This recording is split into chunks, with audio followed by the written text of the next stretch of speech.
नमस्कार। घड़ी में रात के 9 बज चुके हैं और वक्त हो गया है आपके पसंदीदा बुलेटिन प्राइम टाइम एट 9 का, जहां मिलती है आपको प्रदेश की हर ताजा खबर। आप देख रहे हैं बीबीसी राजस्थान और मैं हूं आपके साथ निखिल। चलिए शुरुआत करते हैं आज की सबसे अहम खबरों के साथ। डालते हैं एक नजर आज की सुर्खियों पर। आमनेर में करंट से मासूम की मौत, 24 घंटे बाद भी खेत में पड़ा शव। जेपी ऑर्थोपेडिक हॉस्पिटल में चिकित्सा कर्मियों से मारपीट का मामला, गुजरकोट ब्राह्मण समाज ने एसपी को दिया ज्ञापन।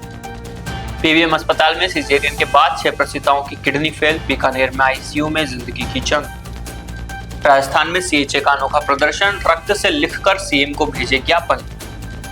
विप्र फाउंडेशन का मार्गदर्शन अभियान, प्रतियोगी परीक्षाओं के लिए बनेगी नई रणनीति। हल्दीघाटी विजय चतुर्शती महोत्सव की तैयारी शुरू, आरएसएस प्रमुख मोहन भागवत करेंगे संबोधित। पूर्व डिप्टी सीएम सचिन पायलट कल आएंगे सकरघटा, किसान महासभा और प्रतिमा अनावरण का कार्यक्रम। मनाली में राज्य स्तरीय स्काउट गाइड हाइक शिविर, प्रकृति संस्कृति से रूबरू हुए राजस्थान के प्रतिभागी। राजस्थान पुलिस का बड़ा एक्शन, 8448 वाहन चालकों पर कार्रवाई। बबराना में पुश्तैनी जमीन पर भतीजे का कब्जा, बुजुर्ग को जान से मारने की धमकी, पीड़ित ने लगाई न्याय की गुहार। तो ये थी आज की बड़ी सुर्खियां। बढ़ते हैं खबरों की पूरी रिपोर्ट की और विस्तार से। राजसमंद के भीम थाना क्षेत्र में आमनेर गांव में करंट लगने से 11 वर्षीय दिव्यांशी कुमारी की मौत के 24 घंटे बाद भी शव खेत में पड़ा है। परिजन और ग्रामीण दोषियों पर कार्रवाई की मांग को लेकर अड़े हैं। पूरी रात ग्रामीण शव के पास बैठे रहे। प्रशासन की सुस्ती से क्षेत्र में तनाव का माहौल है। बुधवार दोपहर दिव्यांशी की खेत में नंगे तारों से करंट लगने से मौत हो गई थी। ग्रामीणों का आरोप है कि गांव में लंबे समय से अवैध बिजली कनेक्शन से मोटर चलाई जा रही थी। कई बार चेतावनी के बावजूद नंगे तार नहीं हटाए गए। घटना के बाद से परिजन शव उठाने को तैयार नहीं है। उनका कहना है कि जब तक जिम्मेदार पर प्रभावी कार्रवाई नहीं होगी, अंतिम संस्कार नहीं करेंगे। ग्रामीणों ने आरोप लगाया कि हादसे के बाद कुछ साक्ष्य हटाने का प्रयास भी हुआ, हालांकि इसकी आधिकारिक पुष्टि जांच के बाद होगी। लोगों में नाराजगी है कि प्रशासन और बिजली विभाग मौके पर पहुंचकर ठोस निर्णय नहीं ले पाया। ग्रामीणों ने दोषियों की गिरफ्तारी, निष्पक्ष जांच और पीड़ित परिवार को न्याय की मांग की है। 24 घंटे बाद भी शव का घटनास्थल पर पड़ा रहना प्रशासनिक संवेदनशीलता पर सवाल खड़े कर रहा है। गांव में तनावपूर्ण शांति है। क्या हुआ? हमारी बच्ची शांत हो गई है। करंट आने से रास्ते के पास बकरी चरा रही थी, वहाँ सिंचाई कर रहे थे, नंगे तार लगे थे, केबल लगी थी, वहाँ हाथ लगा दी, बच्ची की बकरी ठोर खत्म, जल के भस्म हो गई है। उसके ऊपर सख्त से सख्त कार्रवाई करे और मुजरिम को पेश करके हमारे को बतावे ये मुजरिम। कब की घटना है? ये 8 जून 2026 सोमवार। और अभी आप हमारे को इंसाफ चाहिए और हमारे को मुजरिम को पेश करके बता दो, वो संतोष हो जावे। उदयपुर के जेपी ऑर्थोपेडिक हॉस्पिटल में वरिष्ठ चिकित्सा कर्मियों के साथ हुई मारपीट और दुर्व्यवहार के मामले ने तूल पकड़ लिया है। घटना के विरोध में समस्त गुजरकोट ब्राह्मण समाज ने जिला पुलिस अधीक्षक को ज्ञापन सौंपकर दोषियों पर कड़ी कार्रवाई की मांग की। बताया जा रहा है कि जेपी ऑर्थोपेडिक हॉस्पिटल में कुछ असामाजिक तत्वों ने ड्यूटी पर तैनात वरिष्ठ चिकित्सा कर्मियों के साथ मारपीट की और अभद्रता की। घटना से चिकित्सा जगत में रोष है। इसी को लेकर गुजरकोट ब्राह्मण समाज का प्रतिनिधिमंडल एसपी कार्यालय पहुंचा। समाज के लोगों ने ज्ञापन में कहा कि डॉक्टर और नर्सिंग स्टाफ मरीजों की सेवा में दिन रात लगे रहते हैं। उनके साथ इस तरह की घटना निंदनीय है। ज्ञापन में मांग की गई कि अस्पताल परिसर में सुरक्षा बढ़ाई जाए और चिकित्सा कर्मियों को सुरक्षित माहौल दिया जाए। भविष्य में ऐसी घटना दोबारा न हो, इसके लिए ठोस कदम उठाया जाए। जिला पुलिस अधीक्षक ने समाज के प्रतिनिधिमंडल को आश्वस्त किया कि मामले की निष्पक्ष जांच कर दोषियों के खिलाफ कड़ी कार्रवाई की जाएगी। पुलिस ने अस्पताल प्रबंधन और प्रत्यक्षदर्शियों से जानकारी जुटाना शुरू कर दिया है। बीकानेर के सबसे बड़े पीवीएम अस्पताल के जनाना विंग में बड़ी लापरवाही सामने आई। सिजेरियन डिलीवरी के बाद एक 6 प्रसूताओं की किडनी फेल हो गई। सभी महिलाएं 20 से 27 साल की हैं और आईसीयू में जिंदगी मौत से जूझ रही है। फलोदी की 20 साल की प्रीति की हालत सबसे नाजुक है, वो वेंटिलेटर पर है। 10 से 15 दिन पहले इन महिलाओं की सी सेक्शन सर्जरी हुई थी। डिलीवरी के बाद अचानक पेशाब आना बंद हो गया, प्लेटलेट्स गिरने लगे और मल्टीपल ऑर्गन डिसफंक्शन की नौबत आ गई। फिलहाल सभी की डायलिसिस चल रही है। आरोप है कि शुरुआत में अस्पताल प्रशासन ने मामले को दबाने की कोशिश की। Medical college principal Surendra Verma का कहना है कि 15 मई 2026 से ये 5-6 केस आए हैं। हर महीने 2-3 ऐसे केस आते हैं पर रिकवर हो जाते हैं। इस बार रिकवरी में देरी है। परिजनों ने पूरे मामले की उच्च स्तरीय जांच और दोषियों पर कार्रवाई की मांग की है। सवाल उठ रहे हैं कि एक साथ 6 महिलाओं की किडनी फेल कैसे हुई। मेरी यहाँ भाई की डिलीवरी होने वाली थी, मुश्किल आए थे तो डिलीवरी होने के बाद में वो पहले तो बोला ब्लीडिंग नहीं रुक रही है, हम ऑपरेशन में लेके जाते हैं। ऑपरेशन में ले जाके वहाँ बोला कि ये साइन कर दो, ये कर दो, वो कर दो। मैं उस समय भी कुछ नहीं बताया क्या दिक्कत है क्या नहीं, कुछ नहीं बताया। मैं बोला फटाफट साइन कर दो इस पर। फिर हमने पूछा कि क्या दिक्कत है, मैं ये चीज़ तो बताओ क्या दिक्कत हो रही है। तो फिर हमें बताया कि ये चलो ये, वो उस समय भी ये नहीं बताएगा कुछ इंस्ट्रक्शन है, कुछ नहीं बताया हमें। फिर यहाँ डॉक्टर आते हैं, हमें वहाँ से यहाँ रेफर किया पोस्ट कोविड आईसीयू में। यहाँ पे पूछते हैं तो एक बोलता है खाना दो, दूसरा आता है मत दो, तीसरा आता है फिर दो, चौथा आता है फिर मत दो। ये क्या मतलब है बताओ। अब हम दे दें तो वो तो आके बोल देगा हमने तो आपको बोला ही नहीं, आपने किससे पूछ के दिया। बोलते हैं जब उसने बोला तो वो कौन होता है बोलने वाला, वो डॉक्टर नहीं है। वो किस लिए आता है हमारे पास में, जब खाना देना ही है तो वो किस लिए आते हैं हमारे पास में बोलने के लिए। कितने दिनों से आप कब लेके आए थे क्या? 3 तारीख को लेके आए थे, 2 तारीख को मतलब 3 तारीख को लेके आए थे रात को। तबीयत तबीयत हॉस्पिटल में लाने के बाद में बिगड़ी थी। और वो बोले आपके पहले ये इन्फेक्शन हुआ होगा या वो हुआ होगा। पहले होता तो कुछ दिक्कत नहीं होती, यूरिन पहले ही रुक जाता, अब क्यों रुक रहा है लाने के बाद में यहाँ। अब क्या मतलब डिलीवरी होने के बाद में 6-7 घंटे यूरिन आया, उसके बाद में बिल्कुल बंद। अब क्या स्थिति है? अब थोड़ा यूरिन आने लगा है, 3-4 दिन अब कल से आने लगा है 40 ml। क्या आपको नहीं लगता कि 6 से ज़्यादा मरीज है, कोई डॉक्टरों की नेग्लिजेंसी है? कुछ तो है ही ना, 6 मरीज एक ही जगह कैसे आ सकते हैं, एक ही दिक्कत से 6 मरीज डिलीवरी से, वो सेम ही डिलीवरी पे। ठीक है, आपका कौन भर्ती है? मेरी वाइफ है। नाम क्या है? आपका नाम? मेरा नाम अब्दुल है। जी सर, उस दिन जिस दिन घटनाक्रम हुआ उस दिन कितने केस आए थे, मरीज आए 15 थे? मई 2026 से ये 5-6 पेशेंट हमारे पास आए हैं। अमूमन 2 से 3 पेशेंट हर महीने इस तरह की एक्यूट किडनी इंजरी और पोस्टमार्टम हेमरेज की तो आते हैं, पर वो रिकवर करके चले जाते हैं। इस बार थोड़ा रिकवरी में डिले ज़रूर है, पर मुझे उम्मीद है कि ये भी रिकवर कर जाएंगे। कोई इंजेक्शन गड़बड़ है, क्या है मामला पूरा? इंजेक्शन की जहाँ तक बात ही देखिएगा, 35 डिलीवरी होती है, सबको इंजेक्शन देते हैं। अगर रिएक्शन होती तो उन 35 के 35 आदमियों को होती, एक ही को आदमी को, 2 आदमी को नहीं होती। इसके पीछे कोई दूसरा फैक्टर भी लग रहा है, वो फैक्टर को पता करने की कोशिश कर ली है। हम लोगों ने जांच कमेटियां गठित कर ली हैं और लगातार इसके सुपरविज़न में लगे हुए हैं कि जो भी कारण हो वो पता चले और इसका सॉर्ट आउट करते हैं। इसमें किसी की लापरवाही भी सामने आ रही है? अभी तक मुझे ऐसा लग नहीं रहा है, पर अगर बाय देवी किसी की लापरवाही मिली तो उसके अगेंस्ट में एक्शन लिया जाएगा। ठीक सर, क्या मामला है पूरा? डॉक्टर BC के मेडिकल सुपरिटेंडेंट PBM हॉस्पिटल। पूरा मामला क्या है सर? कुछ PPH के पेशेंट्स हमारे यहाँ ICU में एडमिट है देखिए, हमारे गायनी डिपार्टमेंट काफ़ी बड़ा डिपार्टमेंट है। एक्यूट हेमरेज होने की वजह से 5 पेशेंट जो है हमारे अभी एडमिट है, जिनको एक्यूट किडनी इंजरी हुई है। जो गाँव से और 3 पेशेंट हमारे अभी स्टेबल है और एक पेशेंट काफ़ी हद तक ठीक हो गया, उसको नॉर्मल करके डिस्चार्ज कर दिया जाएगा। और एक पेशेंट काफ़ी सीरियस है, काफ़ी दिनों से भर्ती है, उसके मल्टीपल डिजीजेज है।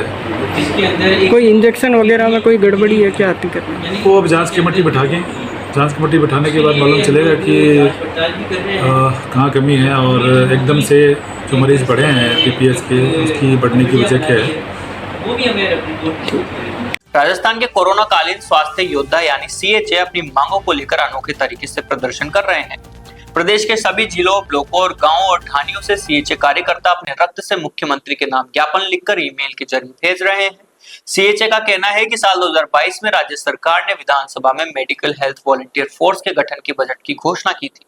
2 साल बीतने के बाद भी ये घोषणा जमीन पर नहीं उतरी। इसी को लेकर प्रदेश भर में रक्त ज्ञापन अभियान चल रहा है। CHA प्रतिनिधियों ने बताया कि कोरोना के कठिन दौर में उन्होंने घर घर जाकर सर्वे किया, स्वास्थ्य सेवाएं दी और लोगों को सुरक्षित रखा। लेकिन आज हजारों CHA बेरोजगारी और आर्थिक तंगी झेल रहे हैं।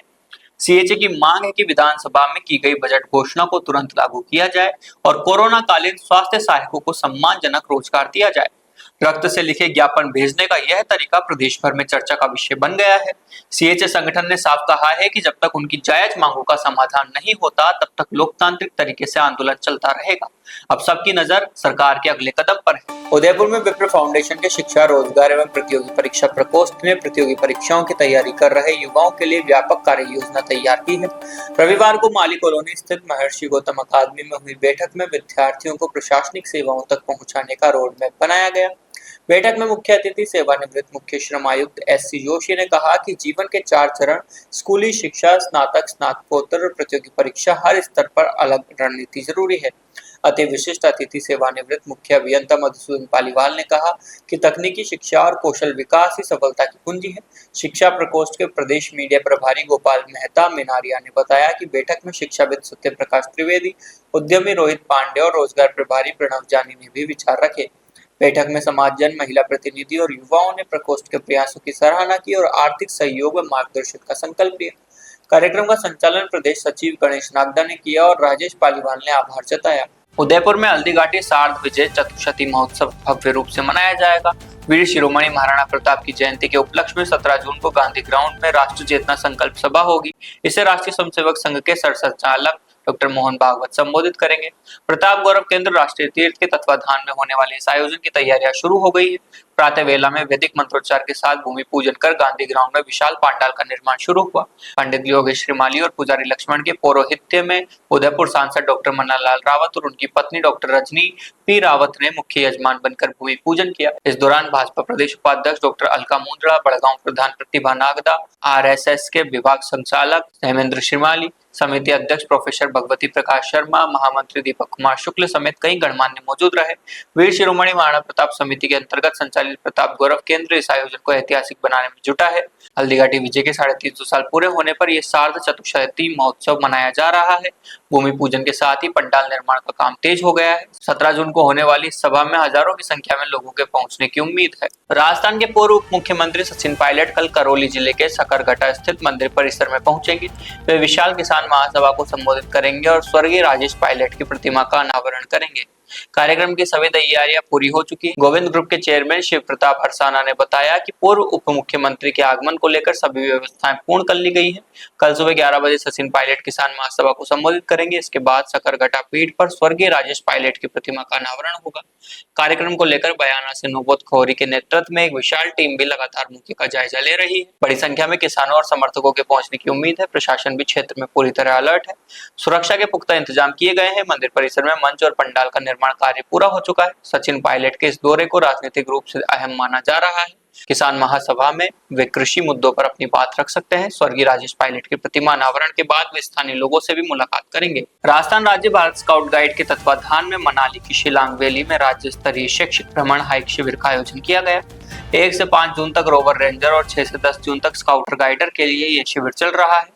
प्रकृति, संस्कृति और साहसिक अनुभवों का संगम बना यह शिविर राजस्थान के प्रतिभागियों के लिए यादगार बन गया। राजस्थान के सभी जिलों से रोवर रेंजर, स्काउटर और गाइडर इस शिविर में भाग ले रहे हैं। सीईओ गाइड अभिलाषा मिश्रा उदयपुर ने बताया कि उदयपुर जिले में मीनाक्षी दया, ज्योति बाला शर्मा, सोनिका वर्मा, सेजल पालीवाल, उर्मिला वैष्णव, सुरेश कुमार प्रजापत और लक्ष्मण सिंह सहित कई संभागी सहभागिता कर रहे हैं। शिविर की शुरुआत स्काउट गाइड ध्वजारोहण से हुई। इसके बाद सभी संभागियों और स्टाफ का परिचय कराया गया। सुबह से शाम तक प्रतिभागियों को Solang valley, Anjaneshwar Mahadev, Solang adventure grant, Manikaran Gurudwara सहित कई जगह का भ्रमण कराया गया। प्रतिभागियों ने मनाली की खूबसूरत वादियों के साथ साहसिक गतिविधियों का भी अनुभव लिया। डीजीपी राजीव कुमार शर्मा के निर्देशन में चल रहे विशेष यातायात अभियान का 8वें दिन व्यापक असर देखने को मिला। राजस्थान पुलिस ने प्रदेश भर में 8,448 वाहन चालकों के खिलाफ कार्रवाई की। सड़क सुरक्षा मजबूत करने और नियम पालन सुनिश्चित करने के लिए यह अभियान चलाया जा रहा है। डीजी ट्रैफिक अनिल पालीवाल के पर्यवेक्षण में चल रहे अभियान के बारे में एडीजी यातायात डॉक्टर BL मीणा ने बताया कि पुलिस ने अवैध संरचनात्मक परिवर्तन, अनाधिकृत लाल नीली बत्ती, प्रेशर हॉर्न, काली फिल्म, अनाधिकृत शब्द और नियम विरुद्ध नंबर प्लेट लगाने वालों पर विशेष कार्रवाई की। बेवजह रोप झाड़ने वालों, बत्तीबाजों और ध्वनि प्रदूषण फैलाने वाले प्रेशर हॉर्न पर भी कड़ा प्रहार किया गया। पटाखे की आवाज करने वाली बुलेट गाड़ियों के खिलाफ भी कार्रवाई जारी है। अभियान में कोटा शहर 572 कार्रवाइयों के साथ पहले स्थान पर रहा। अजमेर में 416, बाड़मेर में 340, चित्तौड़गढ़ में 311 और भरतपुर में 309 कार्रवाई हुई। जयपुर यातायात पुलिस ने 320 मामलों की कार्रवाई की। डीजीपी राजीव कुमार शर्मा ने सभी इकाइयों को निर्देश दिए हैं कि सड़क सुरक्षा के लिए ऐसे अभियान निरंतर जारी रहे। राजस्थान पुलिस का उद्देश्य दंडात्मक कार्रवाई के साथ जागरूकता बढ़ाकर सुरक्षित यातायात व्यवस्था बनाना है। भीलवाड़ा जिले के बनेड़ा थाना क्षेत्र के बबराना गांव से जमीन विवाद का मामला सामने आया है। यहां एक बुजुर्ग ने अपने भतीजे प्रभुलाल कुमार पर पुश्तैनी खेत और बाड़े पर कब्जा करने का आरोप लगाया है। पीड़ित का कहना है कि विरोध करने पर आरोपी जान से मारने की धमकी देता है। विवाद के चलते गांव में तनाव का माहौल है। बबराना निवासी कान्हा लाल ने बताया कि वे 3 भाई थे। भाई बंसी की मौत के बाद उसके बेटे प्रभुलाल कुम्हार ने उनकी और दूसरे भाई की पुश्तैनी जमीन पर बाड़े पर कब्जा कर लिया। साथ ही दूसरे खेतों का रास्ता भी बंद कर दिया गया है। पीड़ित पक्ष का आरोप है कि आरोपी लंबे समय से पारिवारिक संपत्ति पर कब्जा जमाए बैठा है। कई बार आपसी समझाइश की कोशिश की गई, लेकिन आरोपी झुकने को तैयार नहीं है। ग्रामीणों के अनुसार विवाद अब खुले टकराव की स्थिति में पहुंच चुका है।